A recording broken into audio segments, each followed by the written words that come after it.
Because electron flow through them and surrounding material. ठीक है, तो जैसे मान लो फर्स्ट है कंडक्टर, तो कंडक्टर में फ्री इलेक्ट्रॉन्स होगा इसके लास्ट ऑर्बिट में, free electrons in last orbit. तो जैसे हम लोग डेली लाइफ में घर में जो वायर होता है उसमें मोस्टली कॉपर यूज करते हैं, कॉपर या एल्युमिनियम।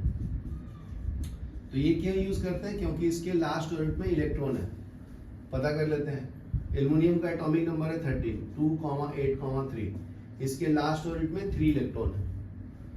तो जो इलेक्ट्रॉन लास्ट ऑर्बिट में होता है उसको हम लोग वैलेंस इलेक्ट्रॉन बोलते हैं। तो इसका एक डिफिनेशन बता देता हूँ, वैलेंस इलेक्ट्रॉन। तो electron present in the last orbit, electron present in last orbit is called valence electron, is called valence electron, valence electron। तो इसके लास्ट ऑर्बिट में 3 इलेक्ट्रॉन है जो फ्री है, दूसरे से कंबाइंड नहीं है। ठीक है, तो ये गुड कंडक्टर हो जाता है जी। Conductors are material that let electron pass through them. तो अगर मैं डिफिनेशन बताऊं कंडक्टर का, तो ये आपका है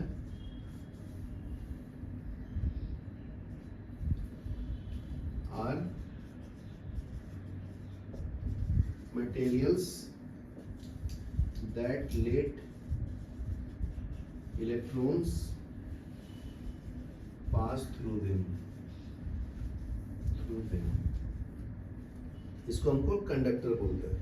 तो मोस्टली जो गुड कंडक्टर होता है वो मेटल होता है आपका, क्योंकि मेटल के लास्ट ऑर्बिट में 1, 2 या 3 इलेक्ट्रॉन होता है, ये गुड कंडक्टर होता है। ठीक है, तो metals are mostly good conductor, they have free electron in the last orbit.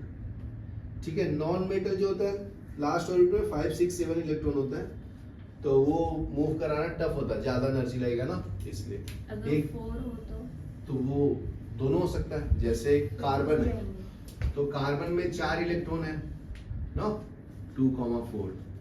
तो देखो ग्रेफाइट 3 बॉन्डिंग करता है, एक फ्री इलेक्ट्रॉन होता है, तो ये गुड कंडक्टर होता है।